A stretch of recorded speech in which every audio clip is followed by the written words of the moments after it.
Hey, welcome to IOTG, the show that keeps you inspired, informed, and in the know. I'm your host, Vision. And I told you I'm going to start doing a series on two things. One, I'm going to do a series on foster care, and I'm also going to do a series on working in corporate America. Today, we're going to be talking about foster care. I grew up in foster care. I was in foster care when I was 12 years old.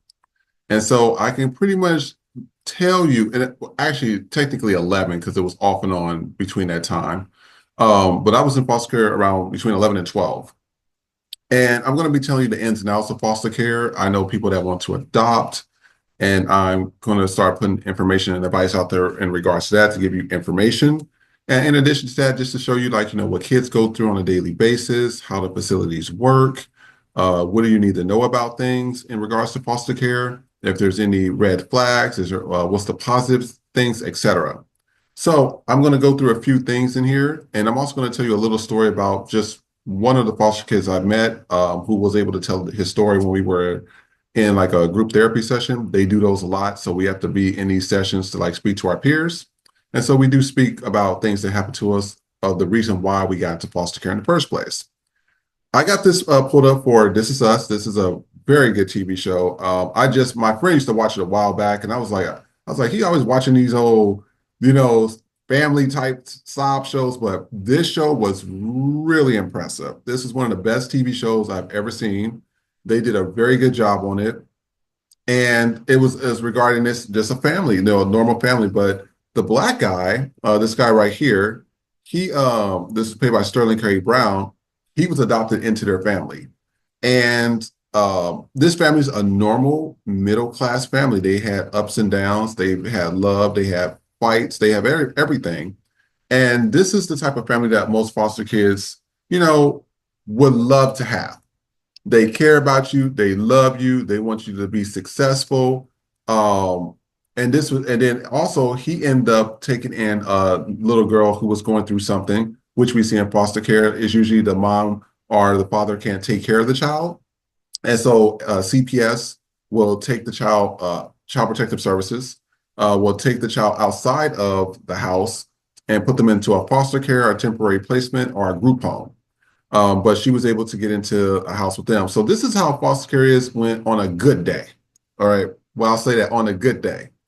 The other spectrum of it is this Precious, Marion Jones and things of that nature. This is, the stuff that you have to deal with on a daily basis in regards to what kids actually go through.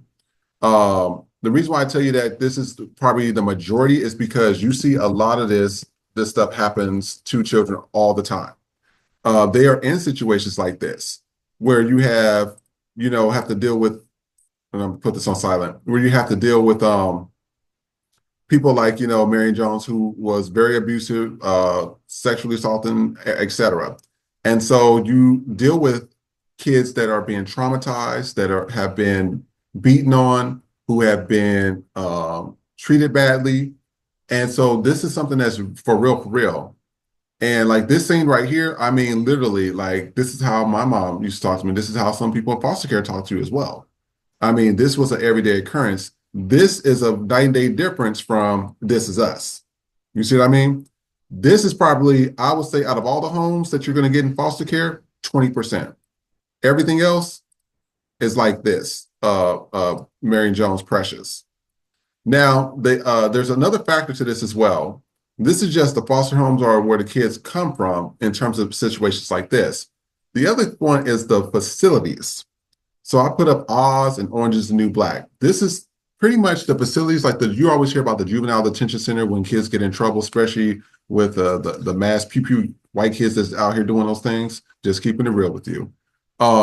This is what it's normally like, but it's for children.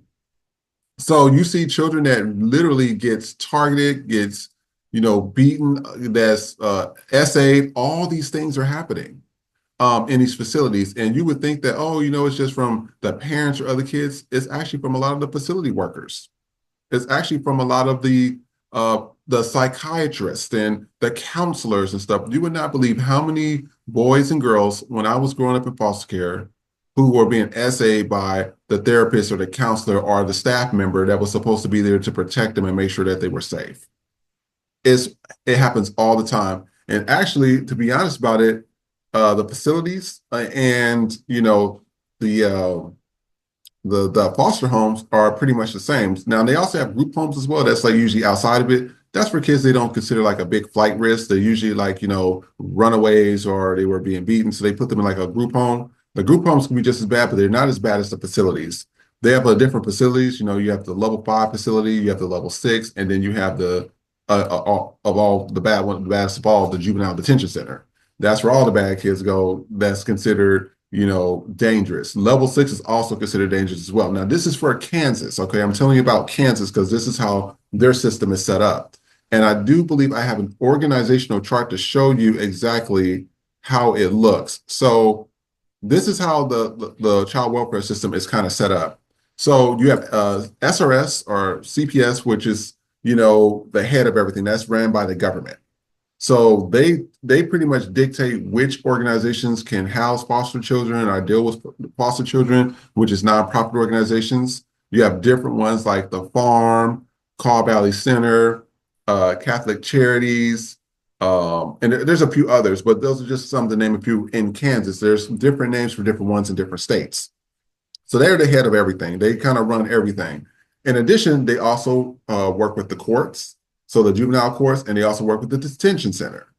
Most of the facilities, however, is run by the foster care system. So that's the ones I just named, like, the Farm, Carl Valley Center, et cetera. So they kind of run the facilities where children gets housed in. So they can either help you get into a foster home, or they can help you get into a group home, or they put you on like a level 5 or level 6 facility. SRS, on the other hand, they kind of oversee them, but not oversee them. They're like, oh, you're independent owned. We just want to make sure that you're doing everything by the book. But when it comes to the actual facilities and the juvenile detention center, they work closely with the courts because those are more serious things that happens with children. So this is pretty much how it runs. You're going to have a This Is Us type situation, or you're going to be in an Oz and Orange is the New Black situation, which you do not want to get. You're in there with the worst of the worst kids. I have seen everybody get shanked, to being roped, if you know what I mean, to being essayed, to having glass put in their food. I have seen everything in the book when it comes to this type of stuff. Or you can end up in a Marion Jones type situation with Precious and have to deal with something like that. And then this is where these are actually a lot of homes where kids come from. So I always tell people, if you're going to try to adopt, and I'll talk about this in a future episode, please make sure to have grace with these children because these kids went through a lot. Now, there's a limit to the grace you're going to give them, but for the most part, please have grace with these children. These kids have went through a lot in their life. So I just want to let y'all know about that. Now, I'm going to end up telling you a story about Julius. Julius, and this is just to give you a foundation of how it's going to kind of run here.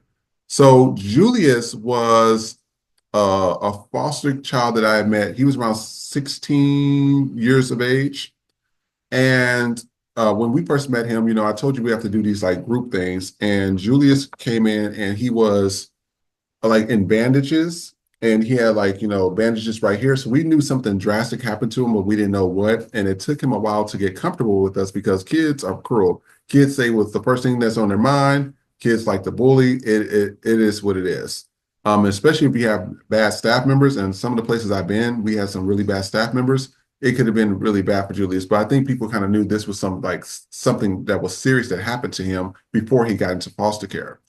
So how Julius got into foster care when he finally was able to feel comfortable with talking to us was his mother. She was Miss Beauty Queen. I mean, she was the head of her cheerleading team. Well, this is in high school. Head of cheerleading, head of the debate team, head of the dance team, prom queen, all the years running. Well, most of the years running. And pretty much she was the it girl. And so pretty much when he showed us his mom's picture, she looked like pretty much, I would say she would look like a sister of Holly Berry. And then his sister, he had a sister, she looked like the girl from Dear White People. If you ever seen that show on Netflix, it's the light-skinned girl, that main character, gorgeous, almost exactly like her, almost. And then he was a mix between like Boris slash Shamal Moore. I'll tell you, the family was gorgeous.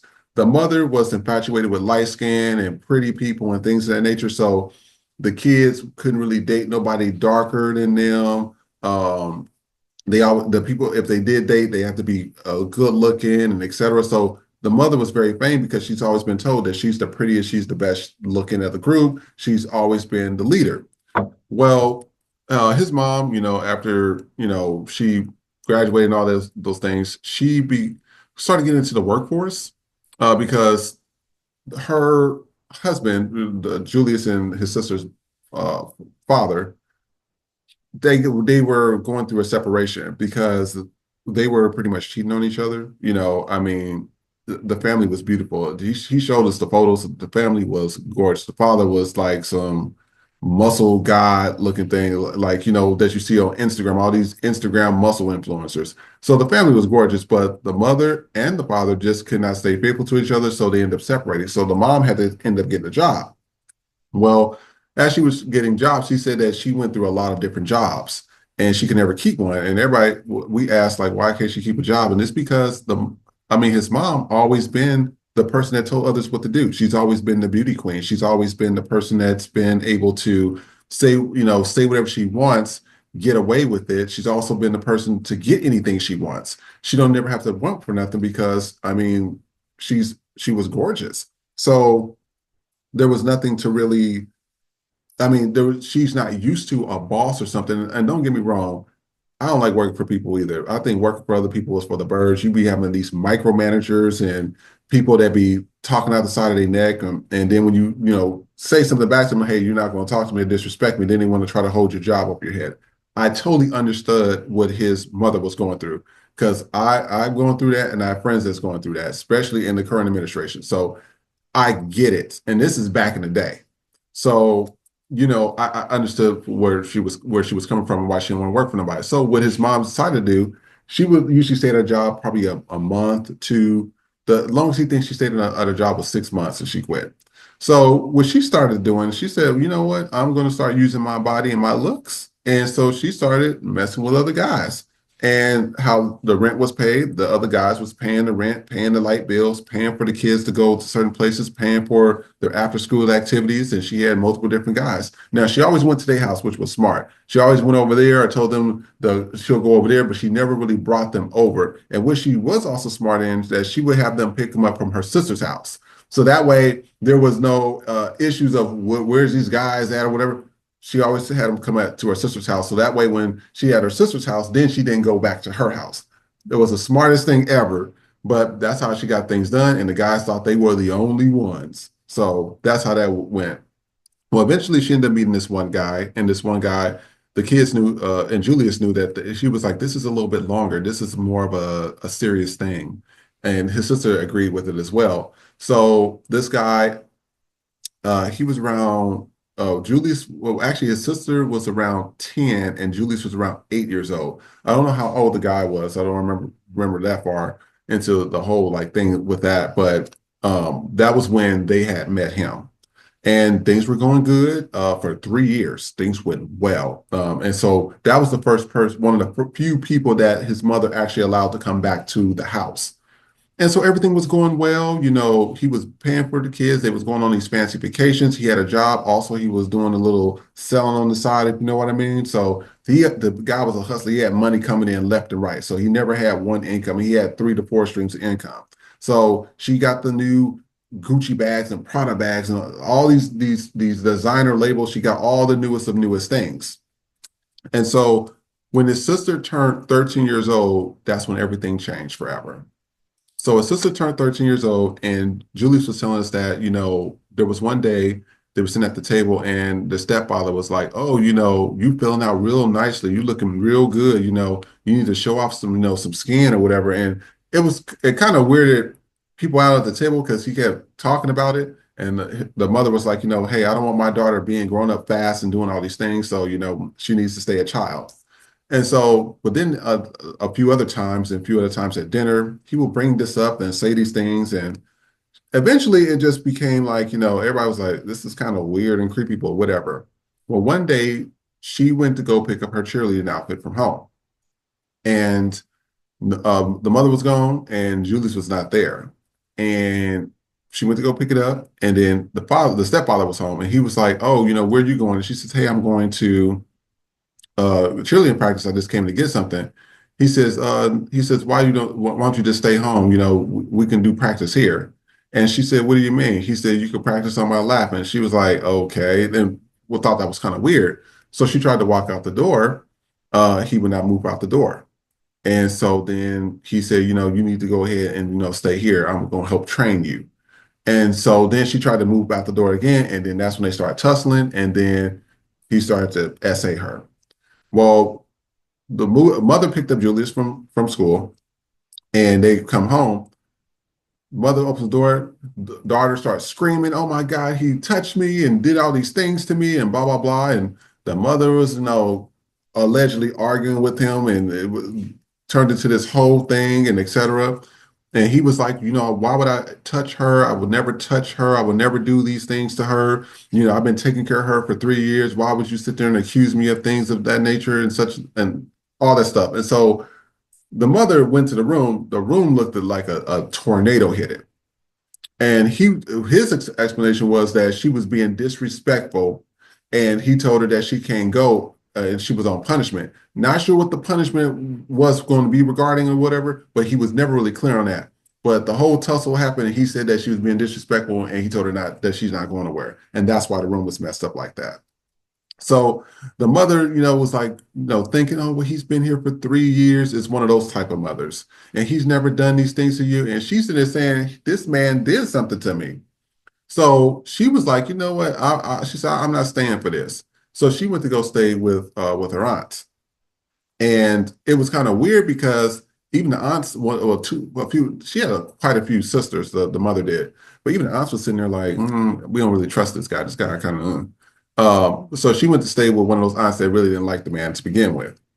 And so one day, the aunts, Julius kept wanting the aunts to go out and to eat or something. So he gave them a lot of money. He gave the aunts money, which was unusual. And so they were sitting there like, okay, that's kind of weird, but whatever.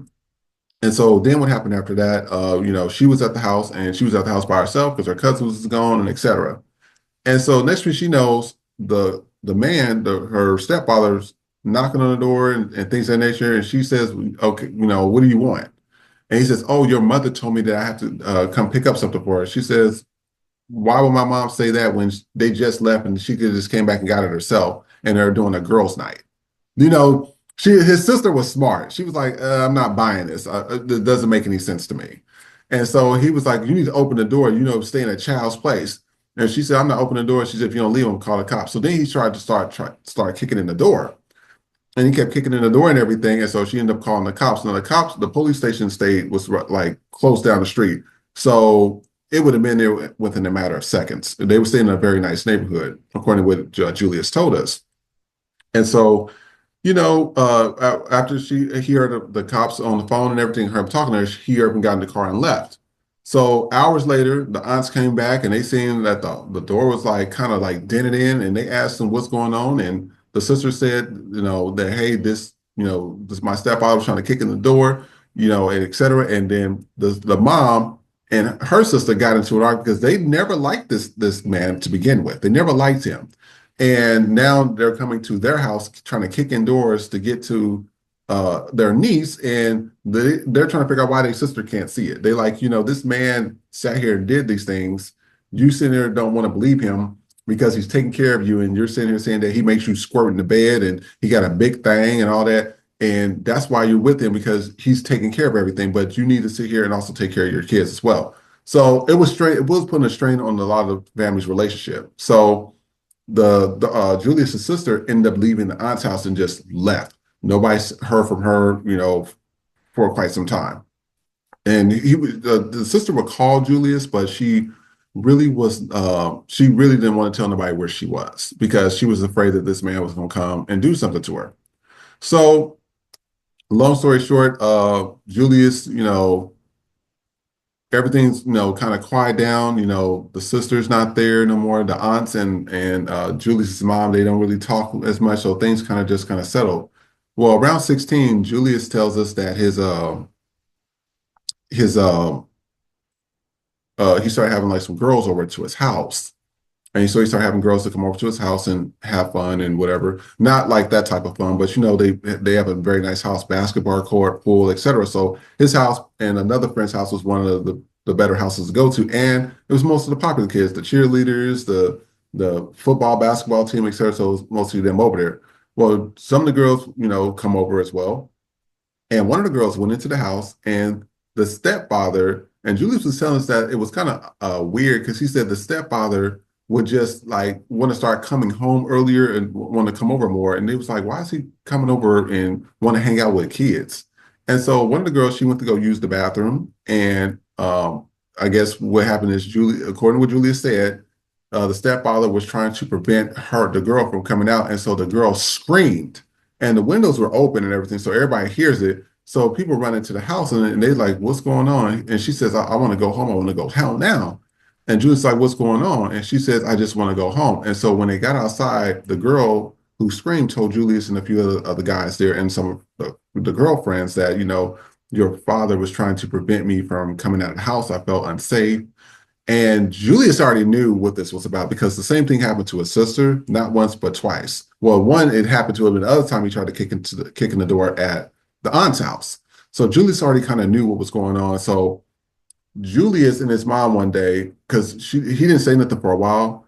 He sat down with his mom and he told his mom, hey, there's this incident that happened with, my stepfather and et cetera. And she's like, oh, here we go with this again. You kids is always trying to, talk bad about this man. He's a good man. He's a good man, Savannah. I'm just using that as a reference, but he's a good man. And he does all these things for y'all and pay for things. And him and his mom kind of had a little back and forth. And his mom was like, I don't want to hear this. These girls were probably being fast. And he's like, they're wearing bathing suits. Everybody was swimming and playing basketball. Why would they?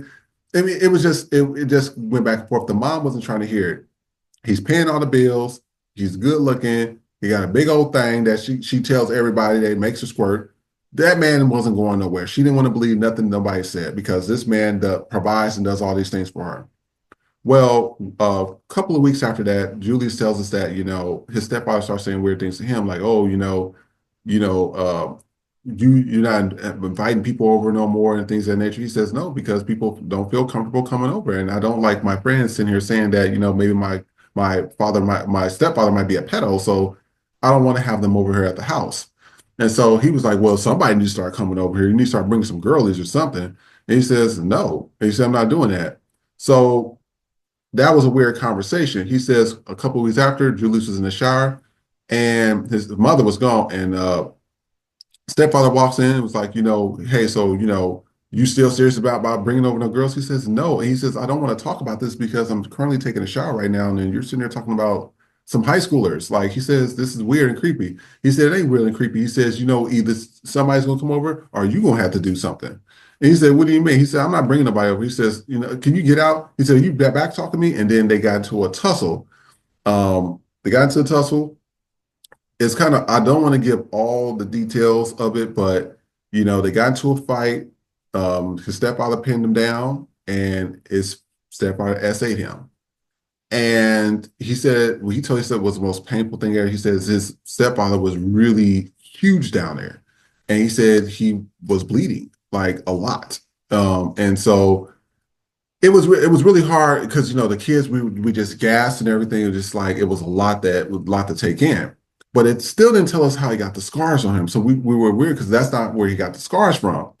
And so when his mom came home, Julius didn't clean up nothing. He didn't care. And his mom was like, who tore out my bathroom? And why is all this water on the floor and everything? The stepfather, it was so easy for the stepfather to lie. He was like, oh, there was a possum that came into the house. And Julius was trying to sit here and get the possum up out of here and everything. And he tried to close the door. We tried to get it up out of here to get it to go out the window. And the possum, finally we was able to get it out of here. And she like, this window's really high. The possum would have to jump that high. Who picked up the possum? It didn't even make sense, but she didn't really care. She was just like, oh, just clean this up. It looks a mess. And Julie said, I ain't cleaning up nothing. So the stepfather cleaned it up. Now, Julie didn't tell his mom what happened to him. He said he was afraid. He's seen what happened to his sisters. He's seen when he told his mom about the girl that he brought over, what happened to her, and he didn't believe her. He said that, I'm afraid to say anything to her about anything. She said because she doesn't believe anything nobody says. She doesn't listen to her sisters. She didn't listen to my sister, her daughter. She didn't listen to me. He said, so I'm afraid. And his mom's a huge homophobe too. So he was scared. So what Julius did one night, he was asleep. His stepfather came in, said, you about to perform, and turn him around and start essaying him.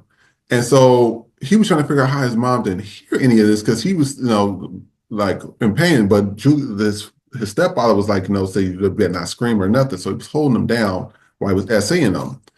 And Julius finally figured out why his mom like stayed asleep. So what the stepfather was doing is that he was getting her drunk and giving her some weed. I told you he sold stuff on the side.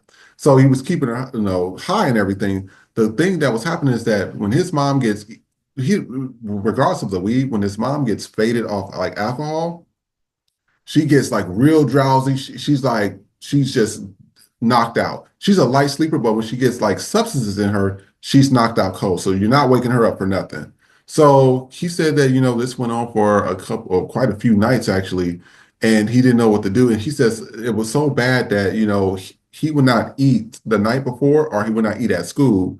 And so people noticed that he was getting skinny. His football coach noticed a few things because he was on a football team. And this is why Julius was saying, his stepfather was saying, you're filling out real nicely. He told us about how his body looks and everything. And he was sizing his stepson up to, if you're not going to bring girls over, I'm going to have you do what they're not doing. So it was really hard for Julius. Julius was like, he was crying for a little bit. And, we had to take a break from it, but then he came back and he was telling us, what was happening. So one night, the stepfather was so bold and he was so, how would I say it? Some people get comfortable and they're like, oh, I can continue to do this. I can just get away with it. People get comfortable and they end up slipping up. So his stepfather one night did not give the mother any alcohol, any weed, enough. They just went to bed. He took her out to eat and everything, but they went to bed. He got up one night, went into the room, and start essaying Julius. Well, Julius, I mean, if something, the way he told us the thing was huge. He said, of course, he's going to squeal or have a little bit sometime. But they heard like some, and that's the hallway. And the hallway, it does creak like that when somebody's walking on it. So his stepfather stopped and got up off of him and everything. And then he stayed silent for a little bit. He said he thought somebody was open the door, and then he heard the footsteps go back into the room, but they didn't hear a door close or anything. The door just stayed open. So his stepfather got off of him and went into the room, took a shower, and went to bed. And Julius was like, he knew that his mom something had to happen because there's only one other person in the house. The next morning, he said his mother's energy was different. She was silent. She didn't say anything to him. The stepfather tried to kiss her. She kind of did like that, get off me, whatever, And he said, why are you acting like that? She said, never mind, nothing. And she left. She didn't say goodbye to Julius or anything. So this went on for, a week or two. She was just not happy. So I think the stepfather kind of knew something, and Julius definitely knew. He was like, but he was kind of relieved, but in a way he was kind of fearful because, his mom's a huge homophobe, but at the same time, if his mom knows, and if this is what he's thinking, if she knows that everything that everybody's been saying about this man